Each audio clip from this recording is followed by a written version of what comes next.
नमस्कार, आप देख रहे हैं देश न्यूज। मैं हूं आपके साथ सूरज पाठक। आज हम बात करने वाले हैं अपने खास कार्यक्रम डिबेट में कि अब मध्य प्रदेश में मोहन युग का आरंभ हो गया है। चर्चाएं चल रही हैं कि शिव का तांडव खत्म हुआ, मोहन की लीला शुरू हो चुकी है और मोहन अपनी लीला दिखाएंगे। मध्य प्रदेश में बहुत सारी बातें हैं। मध्य प्रदेश में मुख्यमंत्री पद की शपथ लेने के बाद डॉक्टर मोहन यादव उज्जैन पहुंचे। यहां उन्होंने महाकालेश्वर मंदिर में पूजन किया। महाकाल दर्शन के बाद मोहन यादव अपने कामकाज की शुरुआत की उन्होंने।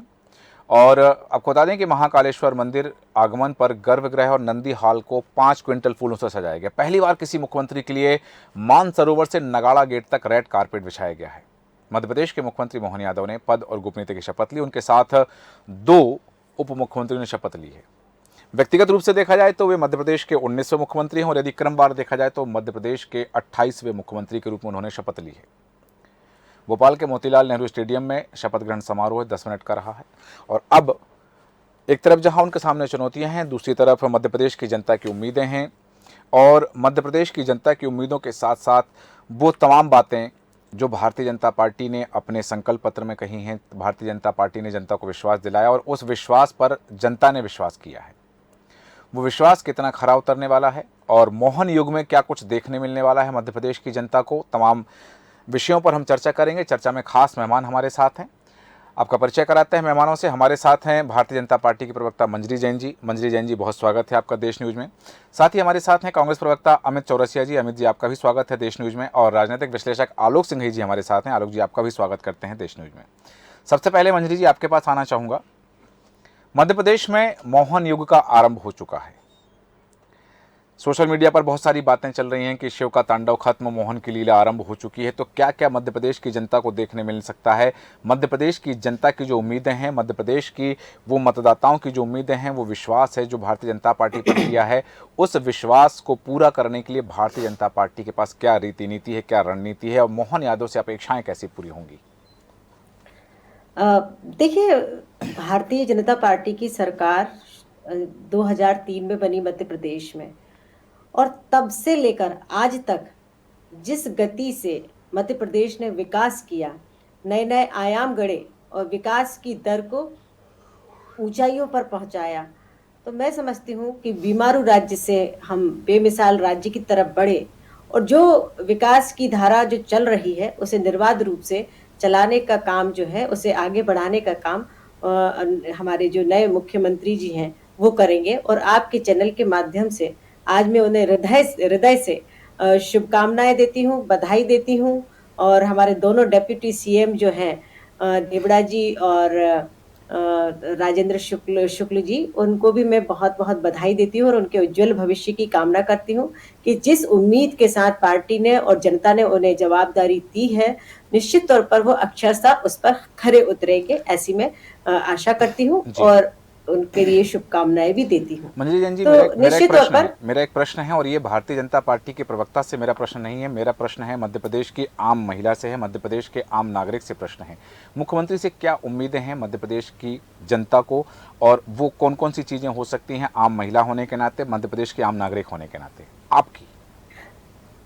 हाँ, देखिए, मैं बताना चाहती हूँ कि अभी 18 सालों तक माननीय शिवराज सिंह चौहान जी ने जिस तरीके से सरकार चलाई और उसमें महिलाओं के उत्थान के लिए जितनी योजनाएं रही, युवाओं के लिए, किसानों के लिए, हर वर्ग के लिए जितनी योजनाएं रही, और न सिर्फ मध्य प्रदेश की बल्कि केंद्र सरकार की भी माननीय मोदी जी ने जिस तरीके से उज्ज्वला योजना महिलाओं के लिए लेकर आए, बेटी बचाओ बेटी पढ़ाओ, आवास योजना, और इस देश में जो शौचालय जैसी एक मूलभूत आवश्यकता थी, जो बुनियादी जरूरत थी हर व्यक्ति के लिए, हर महिला के लिए, वो भी मोदी जी ने ही सोचा।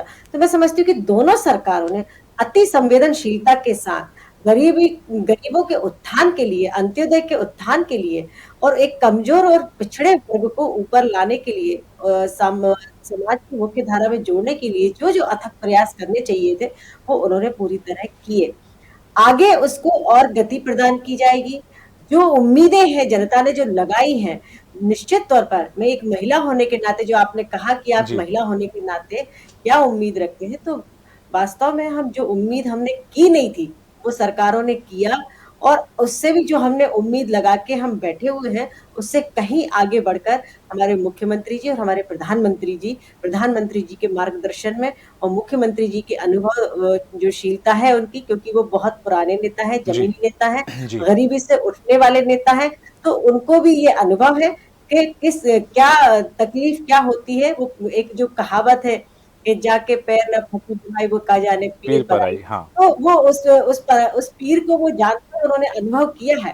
और ठीक है। ऐसे ही शिवराज जी थे कि वो भी गरीबी से उठे थे, और ऐसे ही हमारे देश के मुखिया प्रधान जो हैं मोदी जी, वो भी उस गरीबी से उठे हैं। तो ये देश की और प्रदेश की जनता का सौभाग्य है कि हमें ऐसे नेतृत्व, ऐसे नेता मिल रहे हैं, ऐसे मुखिया मिल रहे हैं कि जो देश की जनता के लिए, प्रदेश की जनता के लिए सतत चिंतित हैं और उनके लिए अच्छे-अच्छे फैसले, अच्छी-अच्छी योजनाएँ लाते हैं, जिससे कि देश का और प्रदेश का विकास हो और जनता के दुःख-दर्द का निवारण हो। तो चलिए, इस ठीक तरीके है। से सरकारें काम कर रही ठीक हैं है, और आगे भी करती रहेंगी। वापस आऊँगा आपके पास। जैसा कि आपने कहा कि जो लोगों ने सोचा है, सरकारों ने उससे बढ़कर किया। अमित चौरसिया जी, मंजरी जैन जी की बात से आप कितना इत्तेफाक रखते हैं कि जो जनता ने सोचा है, सरकारों ने, चाहे शिवराज सिंह चौहान की सरकार रही हो और या अभी मोहन यादव जी की सरकार है, भारतीय जनता पार्टी की जो सरकार है, वो जनता की सोच से आगे बढ़कर काम करेगी, इससे कितना इत्तेफाक रखते हैं? पहला सवाल। दूसरा सवाल, विपक्ष की हैसियत से प्रधानमंत्री ने जो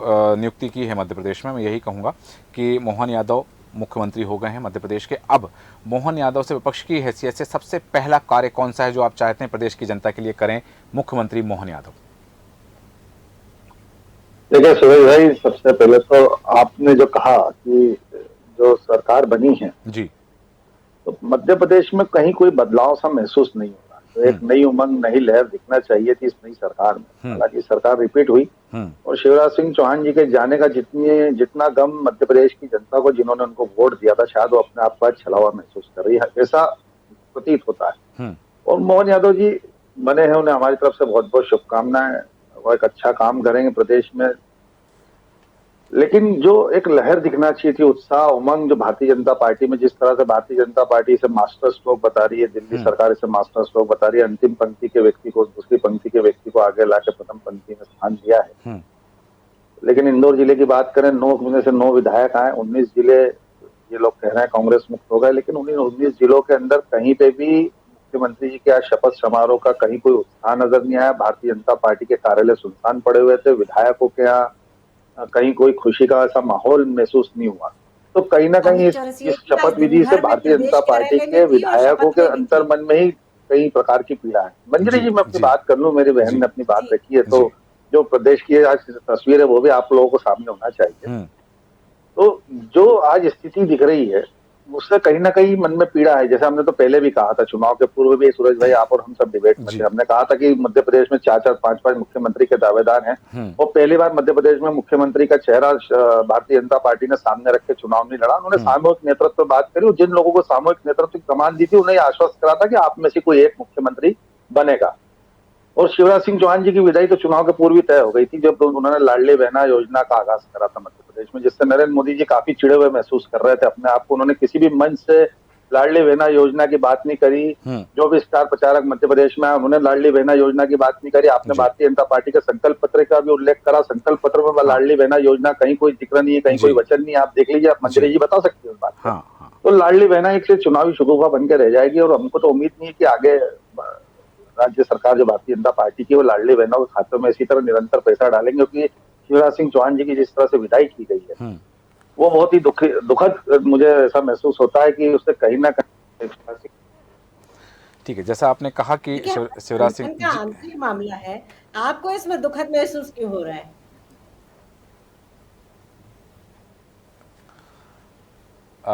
अमित जी, आपकी आवाज हम तक नहीं पहुंच पा रही है। जी, देखिए सूरज जी, मैं इनकी बात का जवाब देना चाहूंगी कि ना ही शिवराज जी दुखी हैं और ना ही कोई कार्यकर्ता दुखी है। हाँ, ये सत्य बात है कि शिवराज जी बहुत ही जन आधार वाले, सहज, सरल, व्यक्तित्व के शिवराज धनी सिंह हैं, चौहान जी ने लोग चुनाव के उनको पूर्व जो पसंद घोषणाएं करते करी हैं थी, अब और वो जैसे हमेशा एक अपने मंजरी जी मैं अपनी भाषणों में बात बार रख लूं, करते आप ही थे के कि पास समय, सरकार आपकी है, सब कुछ आपका है, नहीं अब आप ही की सुनना है इस नहीं प्रदेश की जनता नहीं को। नहीं नहीं, आपकी भी सुनी जाएगी, नहीं विपक्ष की भूमिका भी है, आपकी नहीं भी नहीं सुनी सूरज भाई, जाएगी। ये तो आपका बड़प्पन है, आप जी हमारी बात हमेशा आगे रख पाते हैं। जी लेकिन जो अब जैसे बिजली के बिल की माफी की बात हुई थी सूरज हाँ भाई, जी शिवराज सिंह चौहान जी ने कहा था जो भी पुराने बिल हैं, एक हॉर्स पावर वाले कनेक्शन के, हाँ उनके सारे बिल माफ किए जाएंगे, लेकिन उसकी वसूली चालू हो गई। आप एमपी भी कह रही कि बिल सिर्फ स्थगित करने का आदेश आया था, राज्य सरकार से माफ करने का आदेश नहीं आया था, पुराने हाँ बिल जोड़ के समायोजन करके दिया जा रहा है, बिजली के बिल बढ़ के मिल रहे हैं, जी किसानों से वसूली शुरू हो चुकी है, हम्म खेतों के अंदर जिनके बिजली के बिल बकाया थे। हाँ तो मैं समझता हूं कि अब तो प्रचंड बहुमत की इनकी सरकार, 163 विधानसभा विधायक जीतकर वे सरकार के अंदर है, जी जनता के प्रति अब इनकी अत्यधिक जवाबदारी बढ़ती है। जी अब भ्रष्टाचार को दरकिनार करते हुए इनको जो है जनता के प्रति अपना जो वचन दिया है उसको पूरा करना चाहिए। लाडली बहना योजना को 3,000 रुपए पहुंचाना चाहिए, जैसा इन्होंने वचन दिया था कि सरकार बनने के बाद ही हम 3,000 रुपए प्रति माह लाडली बहनाओं को देंगे, जी और किसानों अमित के जी मैं आपको टोकूंगी, जो बिजली के ऐसा बिल है वो जी माफ किसी भी करेंगे, वक्तव्य स्टाइपेंड में किसी भी युवाओं को भाषण 10,000 में, रुपए किसी देंगे, भी क्योंकि वो घोषणा सिर्फ में घोषणा माननीय थी, शिवराज अब जी सिंह उसको अमल चौहान करने जी की ने बारी है। ऐसा जी कोई और सबसे बड़ा भाषण जो नहीं 4 लाख दिया। हजार करोड़ का उन्होंने कर्जा ये मध्य कहा प्रदेश था में कि सामने जैसे है, जैसे हाँ वो बजट देखना होगा मोहन मेरे यादव पास जी उस कर्जे से आएगा कैसे उस पाट हिसाब पाते, से मैं क्योंकि अभी हमारी 3,000 बहन तक कह ले रही थी कि जाऊंगी। हाँ बीमारू राज्य से अग्रणी विकास राज्य में लाके खड़ा करा। हाँ तो अग्रणी विकास राज्य की परिभाषा क्या होती है? एक कर्ज मुक्त मध्य प्रदेश। आपने तो बीमारू मध्य प्रदेश को और बीमारू कर दिया कर्ज ले लेकर। ठीक अब है। आप कर्ज कैसे चुकाएंगे, ये एक बड़ा प्रश्न है। जी मंजरी जी, आ रहा हूँ आपके जी पास। सूरज जी भाई, मंजरी जी, जी जी अमित सूरज जी, भाई, अब वापस जी आऊंगा आपके पास में, चूंकि मंजरी जी आपके पास जी आऊँ उससे जी उससे जी उससे पहले हमारे साथ राजनीतिक विश्लेषक आलोक सिंघई जी हैं, उनका वक्तव्य ले लूँ। मंजरी जी आऊँगा आपके पास। जिस तरह से आलोक जी बात आ रही है, बहुत सारी बातें आई, यहाँ मैं आपसे एक चीज़ जानना चाहूँगा कि 4 की चौकड़ी 24 के लिए 4 की चौकड़ी, तीनों राज्यों में देखा कि 4 की चौकड़ी हमने देखी है, और उन 4 की चौकड़ी में एक ब्राह्मण है, एक दलित है, एक आदिवासी है, एक पिछड़ा वर्ग से, ऐसा हर राज्य में किया गया। मध्य प्रदेश में भी जो चीज़ें की गई कि ब्राह्मण को साधा गया, ठाकुर को साधा गया, और वहीं बात करें पिछड़ा वर्ग को साधा गया। तो ये जो 4 की चौकड़ी 24 के लिए 4 की चौकड़ी, ये कहीं ना कहीं सियासी गलियारों में चर्चा है, तीनों राज्यों में आया, मध्य प्रदेश के परिदृश्य में भी यही बात लागू हो रही है। तो ये 4 की चौकड़ी क्या कमाल दिखा पाएगी 24 के लिए? अरे सूरज जी, दरअसल में बात यह है कि राजनीति लगातार अपग्रेडेड होती जा रही है जी कांग्रेस आज भी वो पुरातन पंथी जो कबीलाई संस्कृति है उस संस्कृति पर टिकी हुई है। कांग्रेस ऐसे ही देखती है, किसी को देखती है दलित, किसी को देखती है मुस्लिम, किसी को अल्पसंख्यक, किसी को, तो ये जो देखने की पद्धति है ये चली आ रही है परिपाटी शुरुआत से। जी इसको खत्म करना है, लेकिन आप खत्म नहीं कर सकते। आप खत्म करोगे तो लोगों को लगता है कि शायद कुछ गलत होगा। अरे भाई, कोई भी आदमी आज पिछड़ी जाति का व्यक्ति बैठ गया तो क्या वो सवर्ण के लिए कोई अत्याचार करेगा? क्या वो दलित के प्रति कोई अत्याचार करेगा? लेकिन ऐसा होता नहीं है। जरूरी नहीं है कि महिला नहीं बैठेगी तो महिला का भला नहीं होगा। शिवराज जी ने जो योजना लेके आए, शिवराज जी तो महिला नहीं थे, फिर महिलाओं के लिए इतनी अच्छी योजनाएं क्यों आई? क्योंकि समाज के हर वर्ग को देखना पड़ता है। कहते हैं ना, मुखिया मुख सो चाहिए। तो मुखिया तो सभी के प्रति समान बर्ताव करता है, पर आप डिस्क्रिमिनेशन करते हैं, आप उसको कहते हैं कि ये दलित है, ये फलाना है, इस वर्ग को अनदेखा कर दिया गया। ये शैली की बात है जो पुरानी हो गई है, और धीरे धीरे लोग इनको अप्रासंगिक हो जाएंगे, लोग इनको भूल जाएंगे। अभी आप ये देखें कि भारतीय जनता पार्टी ने खुद को सुशासन की जिस तर्ज पे विकसित किया है, कांग्रेस वैसा क्यों नहीं कर रही? कांग्रेस के पास में अवसर नहीं है क्या? कांग्रेस को अपना संगठन नहीं देखना चाहिए क्या?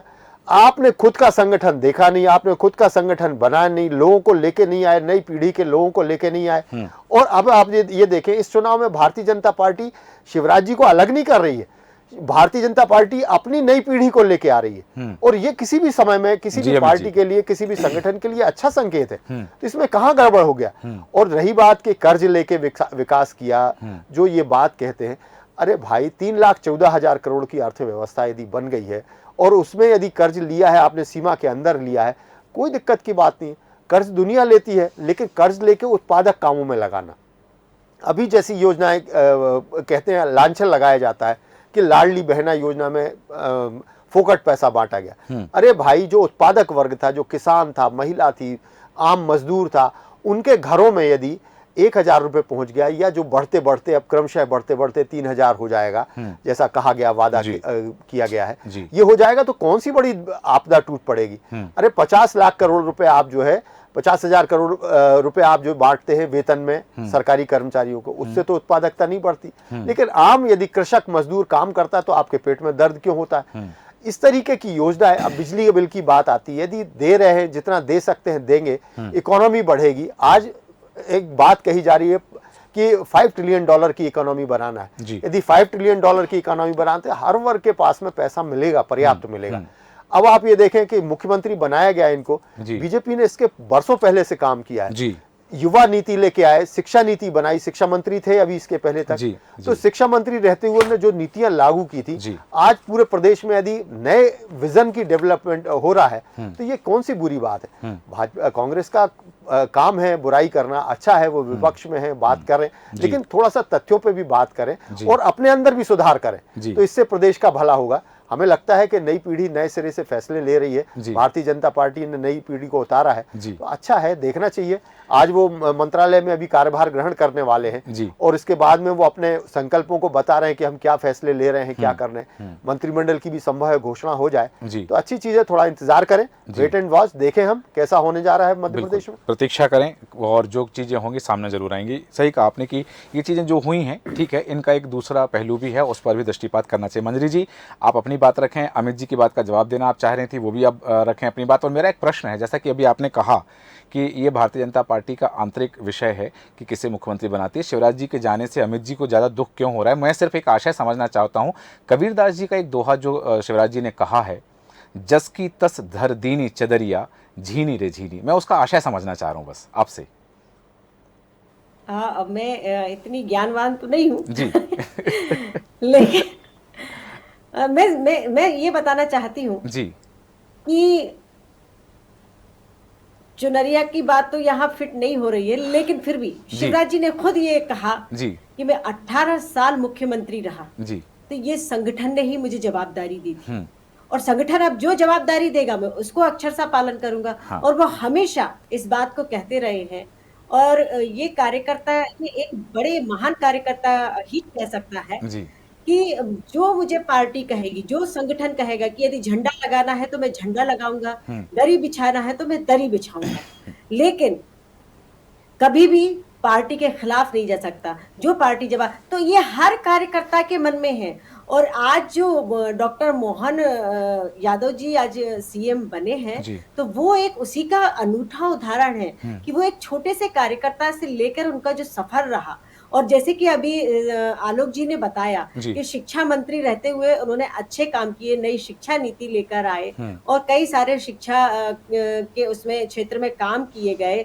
आज जिस तरीके से मध्य प्रदेश, चाहे वो शैक्षणिक रूप से हम कहें, शिक्षा के रूप में भी अगर हम बात करते हैं, तो कितने सारे काम हुए। सीएम राइज स्कूल से लेके मेडिकल कॉलेज, इंजीनियरिंग कॉलेज और बहुत सारे हमने ऐसे स्किल डेवलपमेंट के लिए कॉलेज, ITI पार्क वगैरह, इस तरीके से हमने बहुत सारा काम किया है। तो निश्चित तौर पर उनकी कार्यकुशलता तो है और संगठन ने इसको जांचा, शीर्षस्थ नेतृत्व ने इसको देखा, क्योंकि हमने देखिए पूरे चुनाव में जो हमारा नेतृत्व था उसने कितनी कुशलता के साथ एक एक टिकट दिया और किस तरीके से पूरी रणनीति के साथ चुनाव लड़ा, किस तरीके से माननीय मोदी जी का नेतृत्व रहा और अमित शाह जी की कुशल रणनीति रही और किस तरीके से जो सरकार की योजनाएं रही वो हमने जन जन तक पहुंचाने का हमारे एक एक कार्यकर्ता ने काम किया।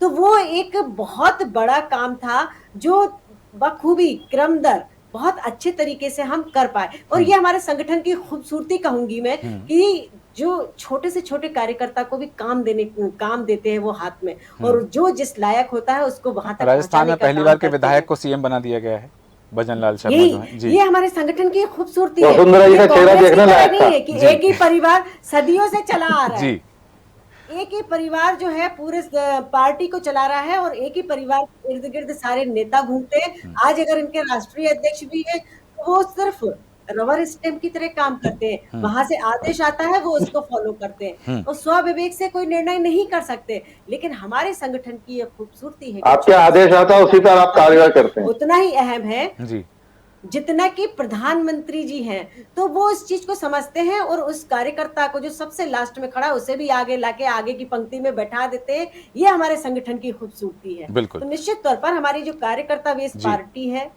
उसने उनकी योग्यता को समझा और आज वो सीएम है। तो ऐसे कोई भी हो सकता है, कभी मैं भी हो सकती हूँ कि मैं सीएम उसकी बात नहीं कर रही हूँ कि हो सकता है मुझे बुला के कहने मोदी जी आपको ये काम करना है। जी बिल्कुल, पद वाली बात नहीं है, हम सेवक हैं, जनता की सेवा के लिए काम कर रहे हैं। तो मुझे पता नहीं कौन सी जिम्मेदारी दे दे। तो आज वो सीएम बने तो उनको जिम्मेदारी दी गई है। मुख्यमंत्री बने हैं, तो वो मुख्यमंत्री को जनता के जिम्मेदारी दी प्रति गई है। उनकी जो जिम्मेदारी उससे वो निभाएंगे। जी बिल्कुल। और अमित जी, अब वापस आपके पास आऊँगा, और जो सवाल मैंने पूछा था हालांकि उसका जवाब नहीं आया, वापस उसी सवाल को आगे बढ़ाते हुए जैसा मैंने पूछा था कि विपक्ष के नाते मध्य प्रदेश के मुख्यमंत्री से सबसे पहली अपेक्षा आपकी क्या है कि वो कौन सा कार्य करें, और अब उसी सवाल को आगे बढ़ाते हुए मैं आपसे ये भी जानना चाहता हूँ कि मध्य प्रदेश के आम नागरिक की हैसियत से मध्य प्रदेश के मुख्यमंत्री से क्या अपेक्षाएं हैं आपकी? देखिए सूरज भाई, मैंने तो पहले भी कहा आपसे कि जो घोषणाएं करी हैं उस पर भारतीय जनता पार्टी अपना पूरी तरह से अमल करे। आलोक भाई ने बहुत सारी चीजें कही, अब सरकार उनकी है तो उनको उसी हिसाब से चलना होगा। तो कांग्रेस में लाख कमियां ढूंढ ले, पर भारतीय जनता पार्टी के भ्रष्टाचार को वो भी नकार नहीं सकते। तो मैं तो कहता हूं कि मध्य प्रदेश को भ्रष्टाचार मुक्त प्रदेश बनाए मोहन यादव जी। जो भ्रष्टाचार के दाग सबसे ज्यादा भारतीय जनता पार्टी पे लगे, 50% कमीशन खोरी की, जिस हिसाब से अभी एक ठेकेदार ने सरकार बनती उसी दिन 3 तारीख को सरकार का इनका निर्णय है, और 4 तारीख को एक ठेकेदार ने इंदौर में आत्महत्या कर ली। 20 करोड़ रुपए की लेनदारी उसकी नगर निगम पे थी, 50% कमीशन खोरी का आरोप उसने लगाया। तो मैं समझता हूँ कि सबसे पहले तो भ्रष्टाचार मुक्त मध्य प्रदेश बनाए। तो मोहन यादव जी के लिए बड़ी चुनौती है, लेकिन जिस तरह से उनका बैकग्राउंड रहा है और जिस तरह से उनके वीडियो रहे, जिस तरह की उनकी भाषा शैली रही है, कुछ सीएस की जमीन का उनका उन्होंने मुक्त कराने को लेकर उन्होंने जिस तरह से अपना दल बल और प्रभाव दिखाया था, तो मैं समझता हूँ अब वो मुख्यमंत्री के पद पे आए हैं तो मध्य प्रदेश के नागरिकों के साथ, तो मध्य प्रदेश की जनता के साथ इंसाफ करें और भ्रष्टाचार मुक्त प्रदेश दें।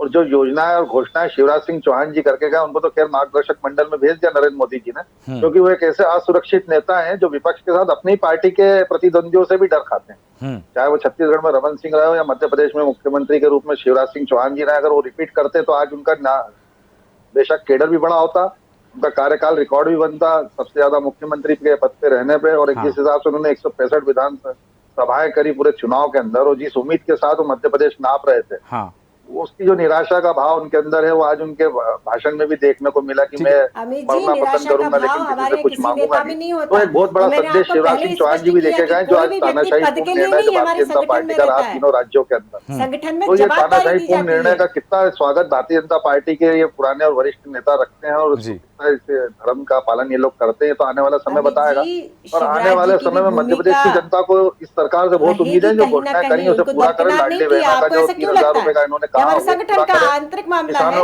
बिजली का बिल माफ करने की जो घोषणा करी थी, बिजली का बिल माफ करें, वसूली रोकी जाए उसकी। तो ये सारी चीजें हैं जो स्टूडेंट्स के साथ 10,000 रुपए का स्टाइपेंड की इन्होंने घोषणा करी थी, स्टूडेंटों को 10,000 रुपए दें।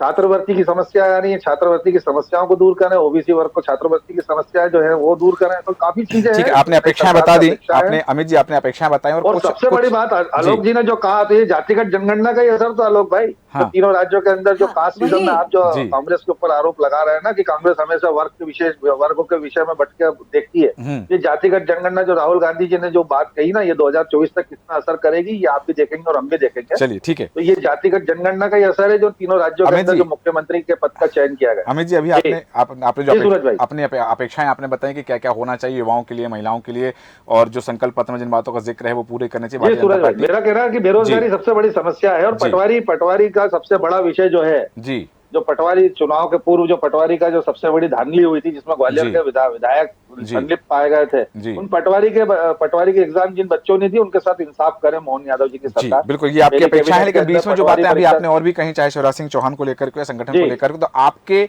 शब्दों को यदि मैं आशय दूं तो क्या ये हो सकता है कि मामा और महारानी खत्म हुई कहानी, और यही बात लेके आपके पास आ रहा हूं मंजरी जी, इस बात में कितनी तार्किकता है जैसा आशय है अमित चौरसिया जी की शब्दों का कि मामा और महारानी खत्म हुई कहानी?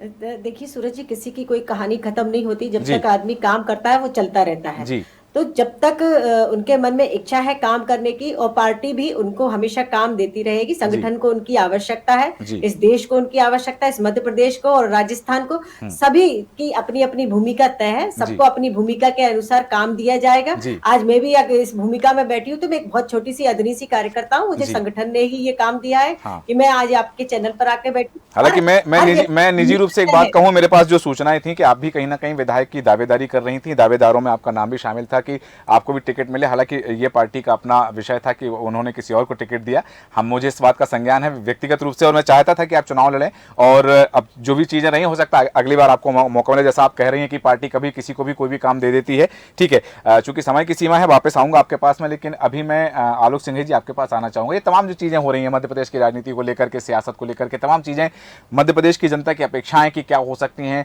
मध्य प्रदेश के नए मुख्यमंत्री से क्या क्या अपेक्षाएं हैं, वो तमाम चीज़ें हैं। लेकिन अभी चुनौतियां भी बहुत सारी आने वाली हैं मध्य प्रदेश के नए मुख्यमंत्री मोहन यादव के सामने। उन चुनौतियों का सामना कैसे करेंगे? बिल्कुल करेंगे। दरअसल में आप ये देखें कि बैलेंस शीट के आधार पर चलना पड़ता है जी। मध्य प्रदेश में जो योजनाओं का पैसा आया और जो चीज़ों में अलग अलग उत्पादक कामों में लगा जी, उनके केवल सुप्रबंधन, अच्छे प्रबंधन से जी, मनी जनरेशन होगा जी, और तेजी से इकोनॉमी बढ़ती जा रही है। जिस तेजी से बढ़ रही है उसी तेजी से बढ़ती जाएगी जी। अब आप ये देखिए, सड़कों पे जो पैसा लगता है, पहले सरकार के भरोसे बैठे रहना पड़ता था जी। आज ये होता है कि जिसको ठेका दिया जाता है उसके शेयर्स मार्केट में तेजी से बढ़ने लगते हैं। हाँ। और लोग पैसा लगाते हैं जी। तो जनता की तरफ से मुनाफा भी बढ़ता है, जनता के पास में, निवेशकों के पास में मुनाफा भी बढ़ता है और हमारे पास धन की पूर्ति भी हो जाती है। जी। इस तरीके से धन की व्यवस्था की जा रही है। और जो ये बात कर रहे हैं अमित जी बेरोजगारी की, बिल्कुल सही बात है। बेरोजगारी बहुत बड़ी समस्या है, लेकिन वो जातिगत जनगणना से दूर नहीं होगी। उसके लिए आपको लोगों को रोजगार देना पड़ेगा, उद्यम खड़े करना पड़ेंगे। उद्यम खड़े करने के लिए जिस तरीके से फाइनेंशियल एक्टिविटीज बढ़ाने के लिए नीतियां बनाई जा रही हैं, वो नीतियां ही नतीजे लेके आएंगी। तो ये जो पुरातनपंथी राजनीति है, शैली थी, अंग्रेज छोड़ गए थे जो शैली की, लोगों को अलग अलग वर्ग में बांटो और फिर बांट के एक दूसरे को लड़ाओ, तो ये शैली कांग्रेस को बदलना, हम बार बार कहते हैं कांग्रेस बदलने तैयार नहीं है, वो लगातार गड्ढे में जा रही है, फिर भी बदलने तैयार नहीं है। और ये आत्मचिंतन का विषय है। इस बात पे युवा पीढ़ी को, अमित जी जैसे लोगों को कांग्रेस के अंदर से आवाज उठानी पड़ेगी कि कांग्रेस को बदलाव में लेके आए, बदलाव फेज में लेके आए। और अच्छा है, अच्छा विपक्ष होगा तो भाजपा के जो भ्रष्टाचार की बात कर रहे हैं ऐसी घटनाएं नहीं होंगी। बेशक वो संस्कार पुराने हैं, भ्रष्टाचार लोग करते हैं। अब एक सोशल सिक्योरिटी जब डेवलप हो जाएगी तो किसी को भ्रष्टाचार करने की जरूरत नहीं पड़ेगी। तो अच्छा है ये संस्कार डेवलप हो। कांग्रेस का भी उसमें योगदान, कांग्रेस के नेताओं का बहुत ही योगदान रहा है और कांग्रेस के नेता भी हमारे समाज से ही आते हैं। तो जाहिर सी बात है उनको दिल बड़ा करके आगे बढ़ना चाहिए, अपने आप में भी सुधार करना चाहिए और सरकार के साथ में विकल्प प्रस्तुत करना चाहिए। बिल्कुल, एक सशक्त और मजबूत विपक्ष जो सूरज जी दो अंतर रहे पूरे चुनाव में। कांग्रेस ने सिर्फ वो अपने सत्ता पाने के लिए प्रयास करती रही कि हम कैसे भी करके सत्ता पा लें, और उसके लिए उन्होंने क्या हथकंडे अपनाए थे, जातिगत जनगणना करवाएंगे हम, और सिर्फ संगठन को, भाजपा संगठन को कोसते रहे और नेताओं को कोसते रहे। इन्होंने कोई विजन नहीं रखा है जनता के लिए क्या करेंगे, जनता के लिए इन्होंने क्या किया। लेकिन सारे विजन रखे थे मंजरी जी, सारे विजन थे, जनता के सामने सारे विकल्प थे। लाडली बहना योजना जिस दिन शिवराज सिंह चौहान जी ने लागू करी, क्या नारी सम्मान योजना की कॉपी नहीं करी? हिमाचल के अंदर, हिमाचल प्रदेश के अंदर हमने लाडली बहना योजना लागू करी, हमने कर्नाटक में लागू करी, उसी को कॉपी करके शिवराज सिंह चौहान जी उस योजना को लेकर आए। क्यों नरेंद्र मोदी जी ने उसको पूरे देश में मॉडल के रूप में प्रस्तुत नहीं करा? क्या आप नहीं समझती मध्य प्रदेश भी, उत्तर प्रदेश और गुजरात की महिलाओं को भी लाडली बहना का लाभ मिलना चाहिए? तो नरेंद्र मोदी जी ने उस योजना को नकारा। तो ये आप ये मत कहिए, आप सत्ता में आज 163 सीटों के साथ आप चुनाव में जीते, लेकिन किसी जिले के अंदर आज मोहन यादव जी के ताजपोशी और उनके शपथ विधि का उत्साह देखने को नहीं मिला। आपके भारतीय जनता पार्टी कार्य तो सुनने पड़े हुए हैं। तो ये मत कहिए ये तानाशाही रूप में सौंपा गया रहना आपको मुबारक हो। आप कांग्रेस के अंदर कांग्रेस पे आरोप लगाने के पहले आप आत्ममंथन करिए मंजरी जी। कोई मुद्दा ही नहीं। जिस तरह से सनातन के नाम पे आपने तुष्टीकरण की राजनीति को अपनाया, जिस तरह से आप चलते चुनाव में राम मंदिर के मुद्दे को बीच में लेकर आए, ये जनता ने देखा है। ठीक है, तुष्टीकरण की राजनीति और हिंदू मुस्लिम की राजनीति ज्यादा दिन देश में चलेगी नहीं। आज मध्य प्रदेश बेरोजगारी का सबसे बड़ा मुद्दा है। ठीक है, चूंकि समय की सीमा है, बहुत सारी बातें बेरोजगारी हल करिए आप युवाओं की। ये सही है, ठीक जो बात आपने कही, जनता ने आपको नकार दिया।